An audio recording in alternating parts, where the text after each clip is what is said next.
Assalamualaikum warahmatullahi wabarakatuh. Perkenalkan, kami dari kelompok 2 mata kuliah pembelajaran kreatif kelas PG PAUD reguler B tahun 2020 Universitas Negeri Medan.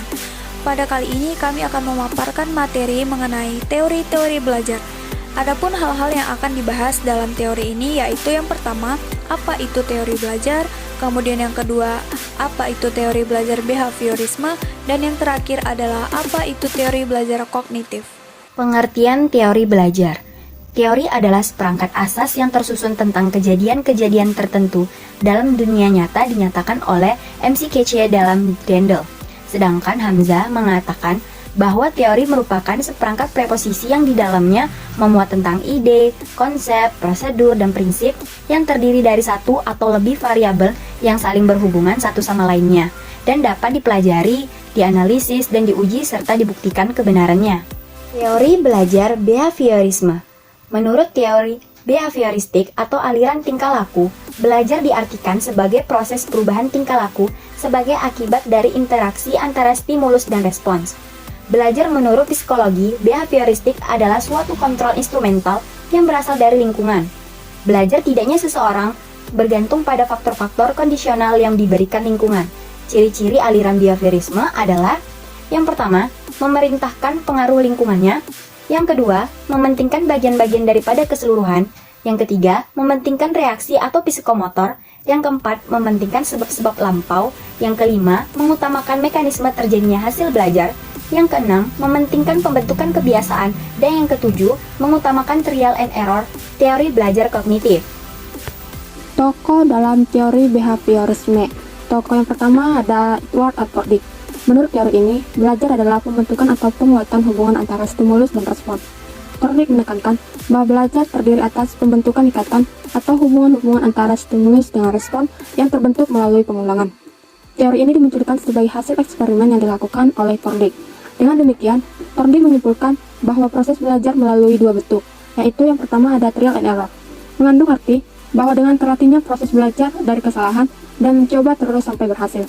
Yang kedua adalah law of effect, mengandung arti bahwa segala tingkah laku yang mengakibatkan suatu keadaan yang memuaskan akan terus diingat dan dipelajari dengan sebaik-baiknya. Tokoh yang kedua ada Bruce Frederick Skinner. Konsep-konsep yang dikemukakan Skinner tentang belajar lebih mengungguli konsep para tokoh sebelumnya. Ia mampu menjelaskan konsep belajar secara sederhana, namun lebih komprehensif. Menurut Skinner, hubungan antara stimulus dan respon yang terjadi melalui interaksi dengan lingkungannya, yang kemudian menimbulkan perubahan tingkah laku, tidaklah sesederhana yang dikemukakan oleh tokoh-tokoh sebelumnya.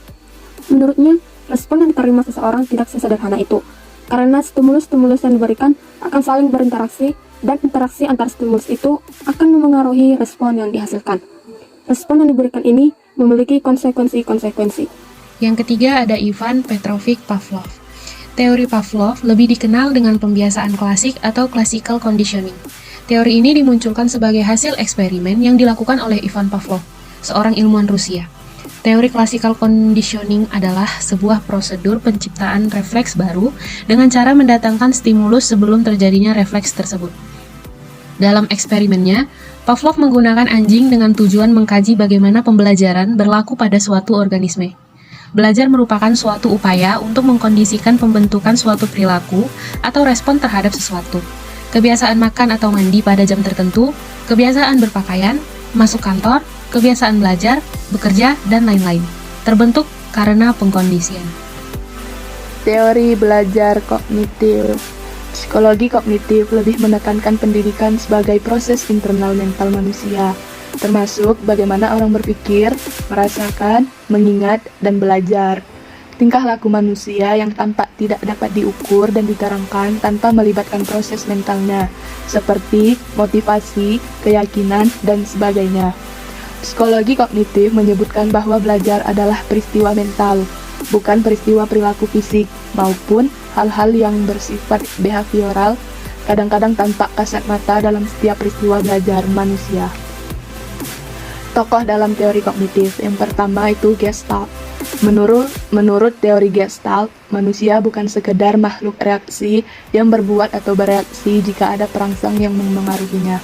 Akan tetapi, manusia adalah individu yang merupakan bulatan fisik dan psikis.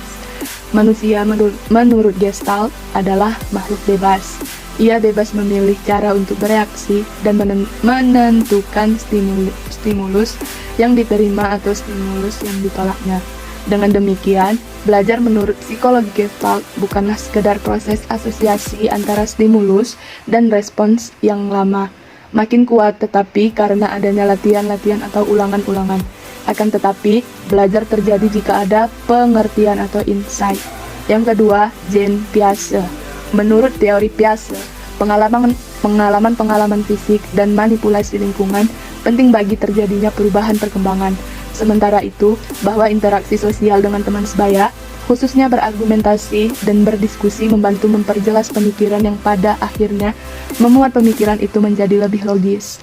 Tahapan teori kognitif menurut Piaget yaitu: yang pertama, sensori motorik. Yang kedua, tahap praoperasional. Yang ketiga, tahap operasional konkret. Yang keempat, tahap operasional formal. Yang ketiga adalah menurut Brunner. Menurut pandangan Brunner tahun 1964 bahwa teori belajar itu bersifat deskriptif, sedangkan teori pembelajaran itu bersifat perspektif.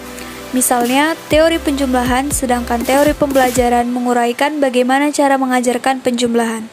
Menurut Vygotsky, dalam Tapan tahun 1998 dalam Santrok tahun 2008 menyatakan bahwa ada 3 klaim dalam inti pandangan Vygotsky. Yang pertama adalah keahlian kognitif anak dapat dipahami apabila dianalisis dan diinterpretasikan secara developmental.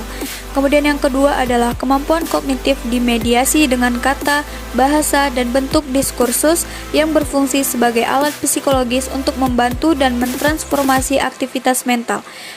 Yang ketiga adalah kemampuan kognitif berasal dari relasi sosial dan dipengaruhi oleh latar belakang sosial kultural. Dari ketiga klaim dasar ini, Vygotsky mengajukan gagasan yang unik dan kuat tentang hubungan antara pembelajaran dan perkembangan. Ide khusus merefleksikan pandangannya bahwa fungsi kognitif berasal dari situasi sosial.